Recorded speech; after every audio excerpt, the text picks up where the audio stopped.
না কই আমি তো দেখিনি এইভাবে কোনো নিয়ন্ত্রণ নাই বাজারে এখন। বর্তমানে যে সেনাবাহিনী মনে করেন যে লেজিস্টিভ পাওয়ার আছে তারা মনিটরি যদি করে তা খুব ভালো হয়, বাজারটা যদি মনিটরি করে। আসলে প্রতিটা দ্রব্যমূল্যের দামই ঊর্ধ্বগতি। এই সরকারের উচিত প্রধান সংস্কার যদি সে করতে চায় তাহলে প্রধান সংস্কার করা উচিত নিম্ন শ্রেণীর মানুষের জন্য ক্রয় ক্ষমতার মধ্যে বাজার ব্যবস্থাকে নিয়ন্ত্রণ করা। এটা সামঞ্জস্য রাখা প্রয়োজন, কিন্তু ঊর্ধ্বগতির কারণে যাদের আয় বাণিজ্য কম তাদের তো সমস্যাই, যাতে নিয়ন্ত্রণ থাকে এজন্য ব্যবস্থা করা উচিত সরকারের। কি নিয়মে সেটা যেমন বাজার নিয়ন্ত্রণ করা প্রয়োজন, যাতে কেউ বেশি বাজারের আয় ব্যয়ের সাথে সামঞ্জস্যপূর্ণ রেখে যাতে স্থিতিশীলতা থাকে সেই ব্যবস্থা করা উচিত সরকারের। কিছুটা বাড়তি আছে, যে বাজারের ঊর্ধ্বগতি কিছুটা আছে, সমাধান ঠিক হবে। এটার সমাধান অবশ্যই এদিকে খেয়াল নিতে হবে এবং সরকারের তরফ থেকে ভর্তুকি দিতে হবে। আমি যতটুকু জানি যে আমাদের দেশে যে দ্রব্যমূল্য ঊর্ধ্বগতি সেটা এখন অনিয়ন্ত্রিত নাই, কারণ আমাদের অনেক যে কর্মশ্রম মানুষগুলো রয়েছে তারা কিন্তু কেনা যে জিনিসটা কিনবে, দ্রব্যটা কিনবে, সেটা কিন্তু তাদের সাধ্যের মধ্যে নাই, সেটা সাধ্যের বাইরে। অবশ্যই আমাদেরকে সেটা তাদের সাধ্যের মধ্যে আনার চেষ্টা করতে হবে। লাগামহীন ঊর্ধ্বগতি, লাগামহীন, কোনো নাই, কম নয়, বরঞ্চ বাড়ছে। আচ্ছা, বর্তমান সময়ে মানে বাজারে যে দ্রব্যমূল্যের সহনশীল অবস্থার কথা আপনি বলছেন, আসলে দ্রব্যমূল্য এখনও সকলের ক্রয় ক্ষমতার মধ্যে নয়। আমি সেই জায়গাতে বলবো এটা সহনশীল নয়, আরও কমানো উচিত এবং সকল মানুষের ক্রয় ক্ষমতার মধ্যে আনা উচিত। বাজার মূল্য তো সহনীয় পর্যায়ে মোটেও নাই, কিন্তু এটা আসতে সময় লাগবে। আমরা কিন্তু দেখেছি যে আন্দোলনের পরবর্তী সময়ে হচ্ছে বাজার মনিটরিং বা হচ্ছে যে বিভিন্ন কিছু নিয়ে হচ্ছে ছাত্ররা কাজ করেছে।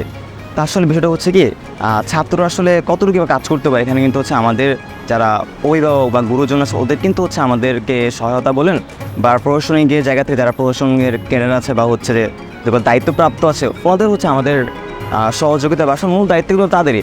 আমরা ছাত্ররা আসলে আমাদের মূল জায়গা হচ্ছে আমাদের পড়ার টেবিলে, তো সেই জায়গা থেকে আসলে আমরা হয়তো বা কিছু সময়ের জন্য ওগুলো কাজ করেছিলাম। এবং বর্তমান যদি বলি আমাদের উপদেষ্টাদের কথা, তো তারা কিন্তু আসলে স্টুডেন্ট ছিল বা হচ্ছে হয়তো এখনও আছেন, তো সেই জায়গা থেকে তারা কাজ করে যাচ্ছে। এখন এটা কতটুকু ভালোভাবে পড়তে পারে এটা আসলে নির্ভর করে হচ্ছে যে পরবর্তীতে আসলে বিষয়গুলো প্রশাসনিকভাবে আমরা মনে করি যে নিয়ন্ত্রণ করা উচিত। আসলে আমাদের বাংলাদেশে বলতে গেলে দাম বাড়ে, দাম কমে না। তো দেখছি এই সরকারের পরে আমাদের একটু দাম কমেছে, একটু ঊর্ধ্বগতিতে আছে, স্যান্ডেল সব কিছু মিলিয়ে একটু ঊর্ধ্বগতিতে আছে, আমরা সামর্থ্যের বাইরে আসছি আর কি।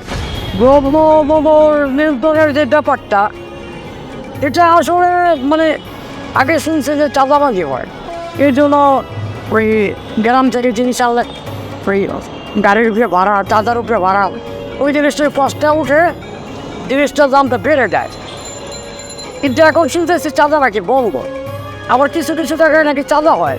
চাঁদা যদি বন্ধই হয় তাহলে পেঁয়াজের কেজি কেন 120 টাকা হবে? তারপর তো সে আগে তো আমরা 50 টাকা 60 টাকা কেজি পেঁয়াজ খাইছি, আলু খাইছে 25 টাকা 30 টাকা এরকম। তো এখন কেন আলুর দাম 60 টাকা? কিন্তু চাঁদাবাজি বন্ধ হয়েই থাকে, তো যেটা কষ্ট অর্ধেক হয়ে যাওয়ার কথা।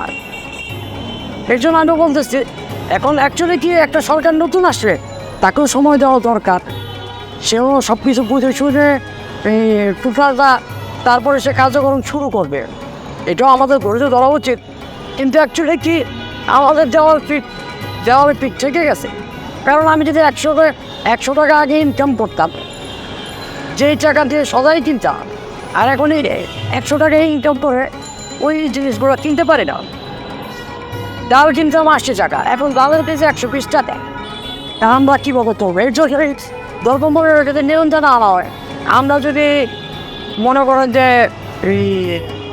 এই জিনিসগুলো যদি ভালোভাবে আমরা পরের অবস্থার ভিতরে থাকে, তাহলে আমরা যে একটু ভালোভাবে ছেড়ে পড়ে বাঁচতে পারি, এটাই।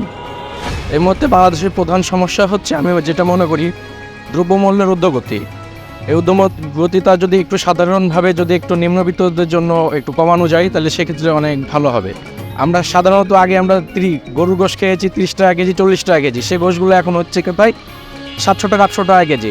এটা সম্ভবত অনেক নিম্নবর্তী হওয়া উচিত, আমি তাই মনে করি। সব জায়গায় তো আপনার একটার সাথে একটা জড়িত, যেহেতু একটার সাথে একটা জড়িত থাকলে, আর কিছু জিনিস আছে, কিছু মানুষ আছে যারা এটাকে দেশে অনেক রকম অনেক কিছু করার জন্য প্রস্তুতি নিয়ে আছে, যে আমি যদি এইটা এইভাবে বন্ধ করে রাখি বা এইভাবে এই করি তাহলে হয়তো, নাইলে আপনি দেখেন 1 কেজি লবণ এই বিগত 2 বছর আগে 1 কেজি লবণ 35 টাকার লবণ কীভাবে 150 টাকা হয়, অথচ যেই দোকানের লবণটা 3 মাসে বিক্রি করে আর শেষ হইতো না, সেই লবণটা বিক্রি হয়ে গেল সকাল 8টা থেকে 2টা 2:30টার মধ্যে তার লবণ বেচা শেষ। এটার জন্য আমরা সাধারণ পাবলিকও মানে পাগল হয়ে যায়।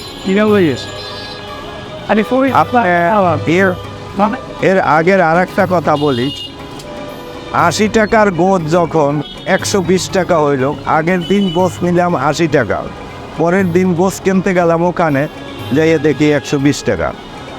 যে গোসটা তার গরুটা বিক্রি করতে লাগতো তার পরের দিন সকাল 10টা, সেই গোস বিক্রি হয়ে গেল 2.5 থেকে 3 ঘন্টার মধ্যে।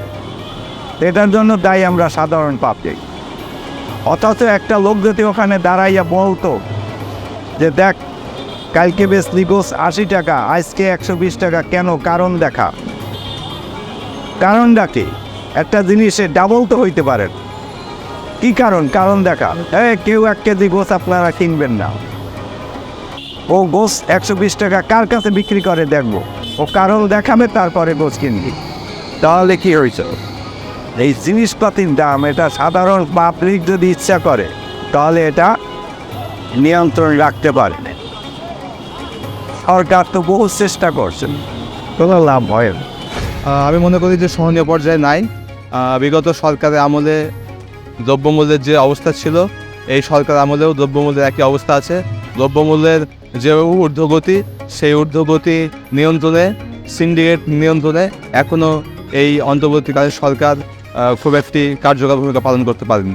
বর্তমানে আসলে গত সরকারের আমলে আমরা যেটা দেখেছি, দ্রব্যমূল্যের যে ঊর্ধ্বগতিটা, এটা আসলে সকল শ্রেণী মানুষের জন্য আসলে এটা একটা রিস্কের ব্যাপার ছিল ওই সময়। তো আমি চাই যে সরকার প্রথমে দ্রব্যমূল্যের যে ব্যাপারটা এবং যত ধরনের ট্যাক্সেশন আছে বা এই যে ব্যাপারগুলো আছে, এই জিনিসগুলোকে যদি একটা নিয়ন্ত্রণের মধ্যে এনে একটা নির্দিষ্ট মাত্রায় যদি তারা কন্ট্রোল করতে পারে এবং যারা যদি একটা নির্ধারণ করতে পারে, that will be better for everyone. আমার কাছে মনে হয় সব শ্রেণীর মানুষের কাছে। সরকারের পদক্ষেপ বিভিন্ন জায়গায় বিভিন্ন মার্কেটে মনিটরিং করে, ম্যাজিস্ট্রেট নিয়োগ করে মনিটরিং করে তাদেরকে ইয়া করা, মানে সুপদ্ধ, মানে যারা দ্রব্যমূল্যের দাম বেশি নিচ্ছে তাদেরকে আইনের আওতায় নেওয়া উচিত। এখন আপনি দেখেন যে যারা দ্রব্যমূল্য আনে, দেশে মানে আপনি আমদানি করে বা করে, এখানে যারা মানে গ্রাম থেকে নিয়ে আসে, চাঁদাবাজ চলে গেছে, কিন্তু চাঁদাবাজের জায়গায় চাঁদাবাজ তৈরি হয়েছে। এটাই হচ্ছে মেন সমস্যা। যে আমার আজকে 1 কেজি আলুর দাম 65 টাকা 60 টাকা, তো ওই দামটা তো আগেও ছিল, বলতেছে না কেন? সেখানে কিন্তু চাঁদাবাজ আরও আছে। এইটা সরকার যদি এই পদক্ষেপগুলো নেয়, যে সিন্ডিকেটগুলো ভাঙার জন্য, তাহলে খুব দ্রুত সময় বাংলাদেশে একটা ভালো পর্যায়ে যাইতে পারবে। এই জিনিসপত্র দ্রব্যমূল্যের দাম বেশি, সব জিনিসের দাম বেশি। কেন বেশি এটা তো আপনিও জানেন, আমিও জানি। এই দ্রব্যমূল্যের দাম জিনিসপত্র গোডাউনে স্টক করে ওরাই তো দাম বাড়ায়, সিন্ডিকেট করে। সিন্ডিকেট করতে হলে তো গরিবে খাইতে পারে না। এই আর কি, আমার মতো মানুষ চলতে পারি, ফুটপাতে বইয়া কাজ করি। এটা আসলে আপনার দ্রব্যমূল্য নিয়ন্ত্রণের জন্য এটা সরকারের যে উচ্চপদস্থ কর্মকর্তা আছে বা প্রধান উপদেষ্টা আছে, তারাই ভালো জানে এখন কীভাবে কী করলে ভালো হবে। হ্যাঁ, কারণ আমরা সাধারণ মানুষ চাই শুধু দ্রব্যমূল্যটা নিয়ন্ত্রণ একটু ভালোভাবে চলতে, আর কিছু না। আমরা কিন্তু ক্ষমতা চাই না, যে ক্ষমতার লোভে আমাদের অনেক কিছু করতে হবে, আমরা ক্ষমতা চাই না। আমরা চাচ্ছি একটু ডাল ভাত খেয়ে ভালো মন্দ ভালোভাবে চলতে পারলে হয়। বাজার নিয়ন্ত্রণ করা মানে এটা খুব দ্রুত করা আসলে সম্ভব নয়। এটা অনেকগুলো বিষয় আছে। যেহেতু আমরা যদিও কৃষি নির্ভর দেশ, অনেকগুলো পণ্য আমাদেরকে বাইরে থেকে নিয়ে আসতে হয়। এক্ষেত্রে অনেক কিছু নিয়ম থাকে, শুল্ক থাকে, অনেক কিছু হিসাব কিতাব থাকে। আমার মনে করেন যে যারা হচ্ছে পাইকারি বা সিন্ডিকেট, অনেকে সিন্ডিকেট করে, এভাবে আসলে সাধারণ জনগণ পর্যন্ত সেই পণ্যটা আস্তে আস্তে আসলে আমাদেরকে ওই রেটেই খাইতে হয়।